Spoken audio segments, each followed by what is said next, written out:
The email landed in my inbox at exactly 3:17 a.m. Access denied. Administrator privileges revoked. I smiled, imagining Amanda's face when she tried to log into our company's systems in a few hours. My sister never did understand that running a tech company required more than just owning shares. My name is Megan Chen, and I was about to teach my sister that true power isn't found in legal documents, it's built in lines of code. Did you do it?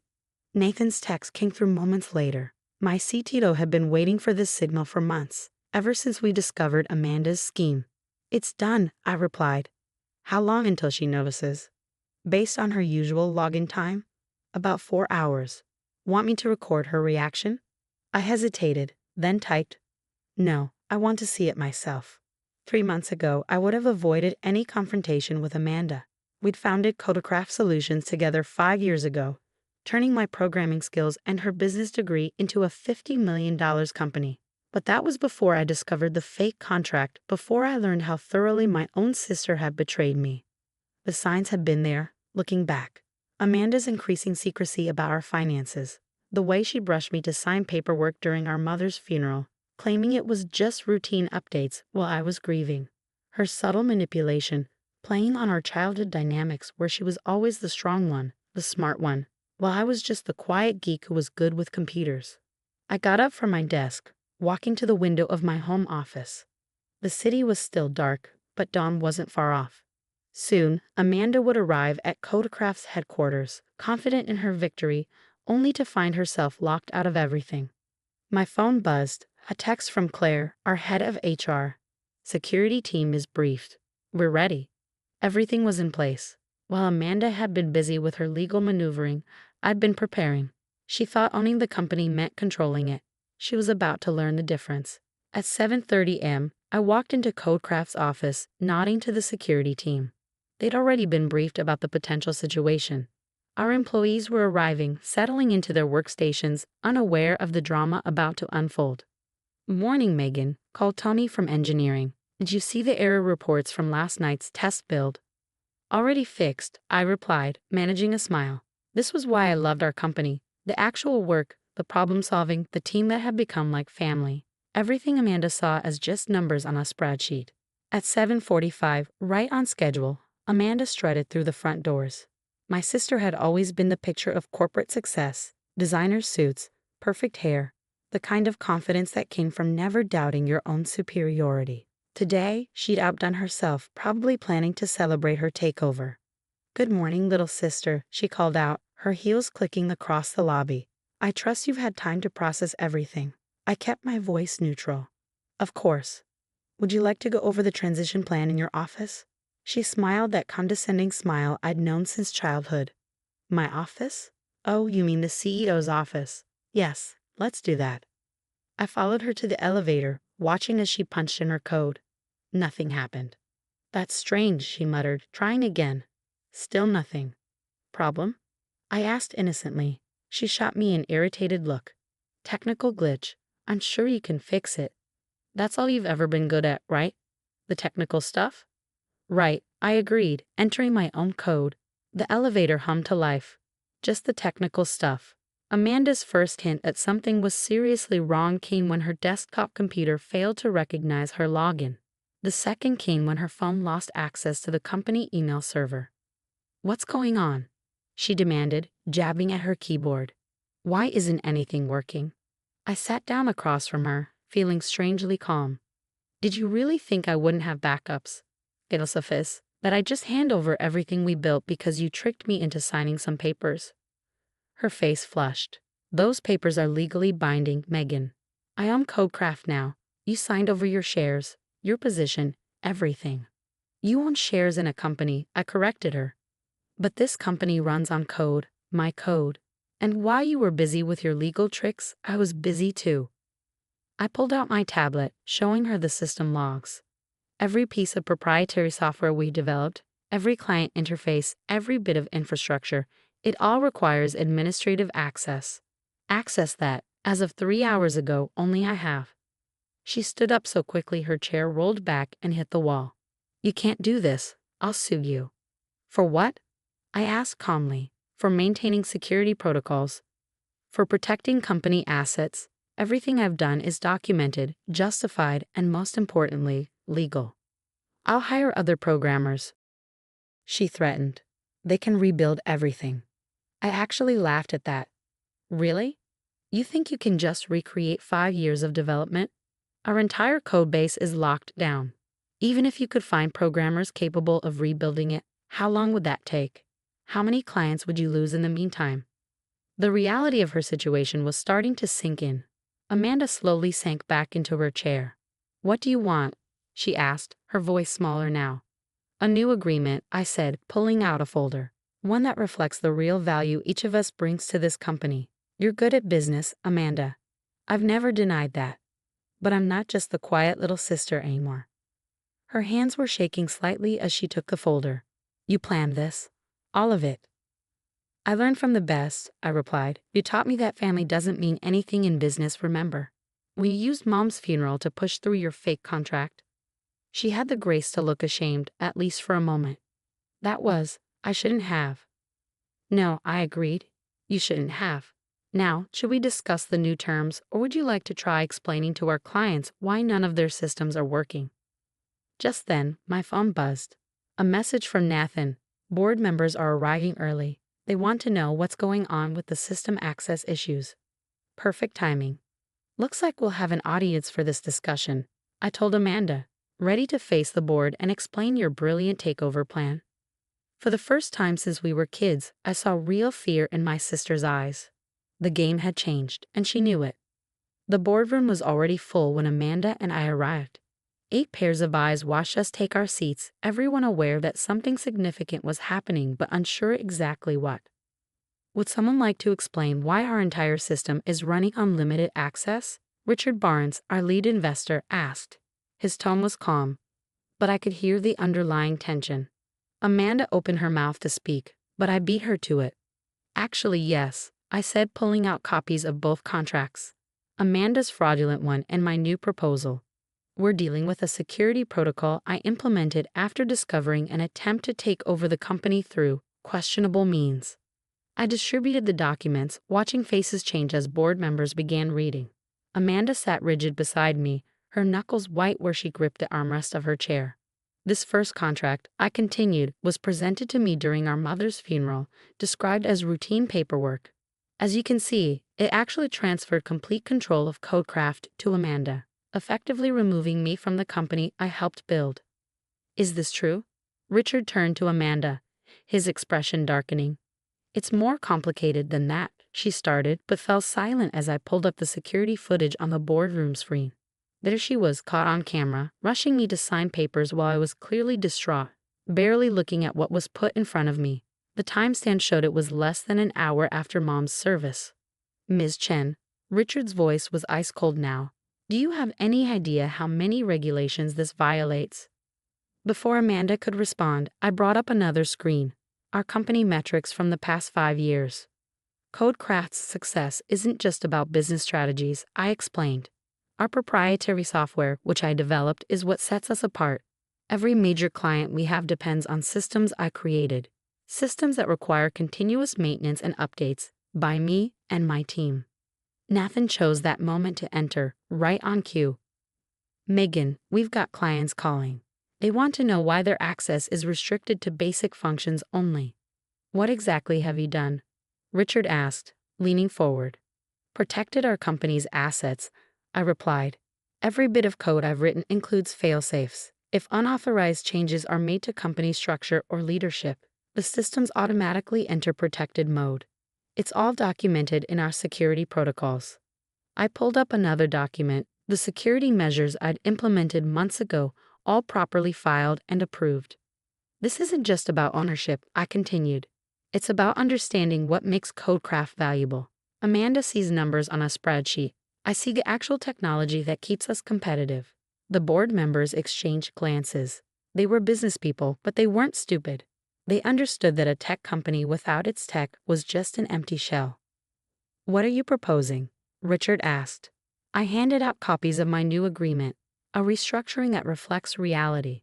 Amanda keeps her business development role. She's good at it when she's not trying to take over the company. I maintain control of our technical operations and intellectual property. Equal ownership, divided responsibilities. And if I refuse? Amanda's voice was barely controlled. Then I walk away, I said simply. Take my team with me. Start fresh. How long do you think Codecraft would last with no access to its core technology? The room was silent as everyone processed this. Amanda's face went through a range of emotions. Anger, fear, finally settling on resignation.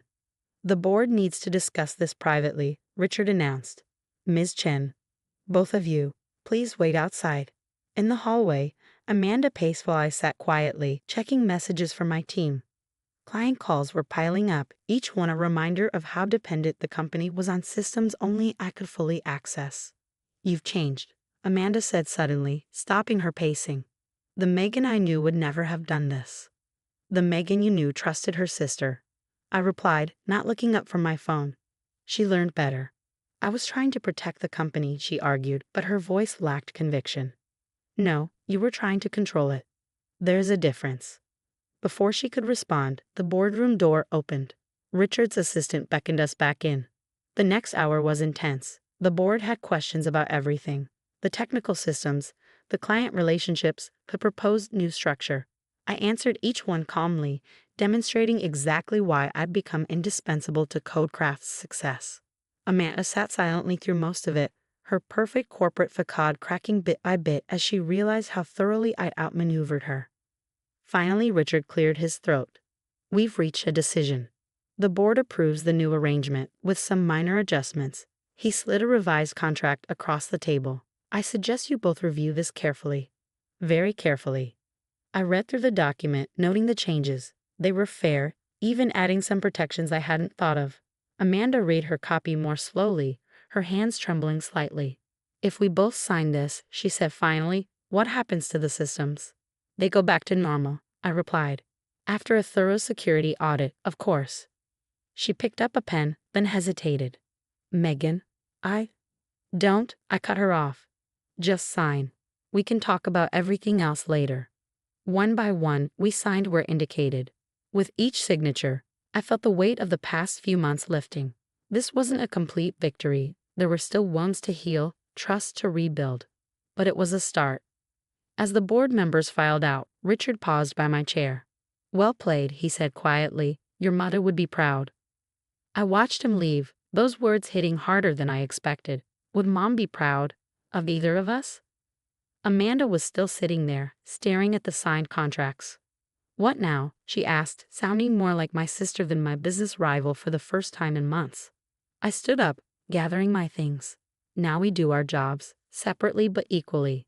And maybe we work on being sisters again. Eventually. She nodded slowly. I really am sorry, Megan. I got caught up in. I know, I said. But trust takes longer to rebuild than it does to break. Remember that next time you're tempted to play power games. The next 3 months were a lesson in careful balance. Amanda and I established clear boundaries. She handled external business relationships and growth strategy, while I managed our technical operations and development. We communicated through official channels, kept meetings strictly professional, and slowly began rebuilding Codecraft into something stronger than before. It wasn't easy. Years of sisterly competition didn't disappear overnight, and there were moments when old tensions threatened to surface. But we had something now that we never had before: respect for each other's true capabilities.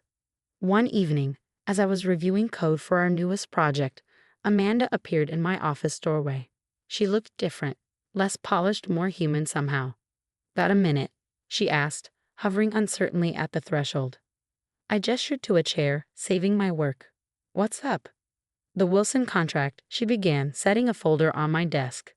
They want to triple their service package, but it would require significant system modifications. I opened the folder, scanning the requirements. This is big. Like, rewrite half our core systems big. I know, she said.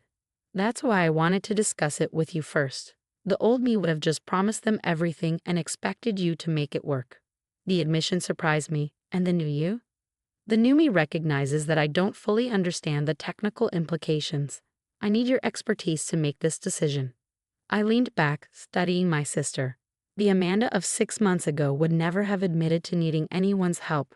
It's doable, I said finally, but we'd need to expand the development team, maybe bring in some specialized talent. Timeline would be tight. She nodded, taking notes. Budget? 7 figures, minimum. Plus we need to pause some other projects. Okay, she said, sanding. I'll tell them we need a week to prepare a proper proposal. Both of us will present it together. As she reached the door, she paused. Hey, Megan. Mom's birthday is next week. I was thinking maybe we could visit her grave together. The question caught me off guard. We hadn't visited Mom's grave together since the funeral, since the day Amanda had betrayed my trust. I'll think about it, I said carefully. She nodded, understanding this was neither a yes nor a no, and left. The next week was intense. Amanda and I worked late into the nights, combining her business strategy with my technical knowledge to create a proposal that could reshape Codecraft's future. It was the first time we truly collaborated as equals, each bringing our strengths to the table. Nathan watched us with amusement. Never thought I'd see this, he commented one evening, as Amanda and I argued productively over system architecture diagrams. See what? I asked. You two actually working together instead of competing. It's like watching matter and antimatter learn to coexist. He had a point. Something had shifted between us. The power struggle was over, replaced by something more balanced, more mature. The day of Mom's birthday dawned clear and crisp. I found Amanda waiting by my car in the office parking lot, holding 2 bouquets of white lilies, Mom's favorite. You don't have to come, she said quietly. I know, I replied, unlocking the doors. Get in. The drive to the cemetery was silent. As we walked to Mom's grave, memories flooded back, both good and bad. The sister who had protected me from bullies in school. The businesswoman who had tried to take everything from me. I miss her, Amanda said suddenly, kneeling to arrange the flowers. She would have known how to handle all of this better. Would she? I asked, thinking of our mother's own struggles with family and business. Or would she have just wanted us to figure it out ourselves? Amanda smiled slightly. Probably both. She stood, brushing dirt from her knees. You know, she always said you were the smart one. I was so jealous of that. What? You were the golden child. The perfect daughter. Perfect at following rules maybe, but you created things. Built things. I just played the game everyone expected me to play. We stood there in silence, letting those truths sink in. The Wilson presentation is tomorrow, I said finally. Ready? She nodded. Think we can pull this off? Together? Yeah, I think we can.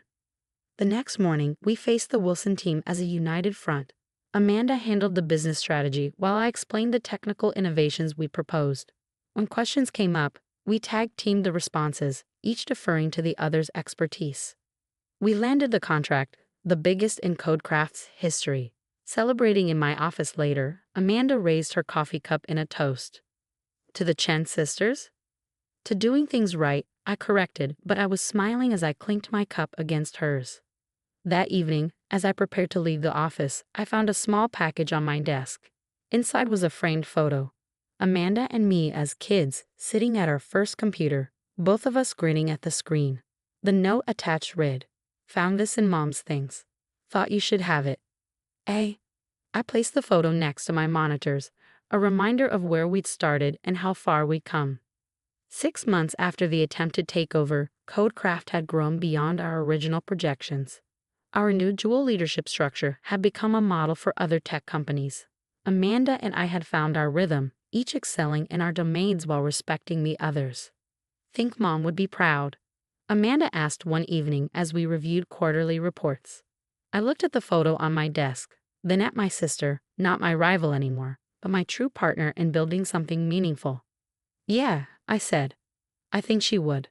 The company we built was stronger now, founded not just on technology or business strategy, but on something more fundamental, the understanding that true power comes from combining our strengths rather than fighting over control. As for being sisters, we were working on that too, one day at a time. Some wounds take longer to heal, but they do heal, if you let them. And sometimes, what you build after breaking down is stronger than what was there before.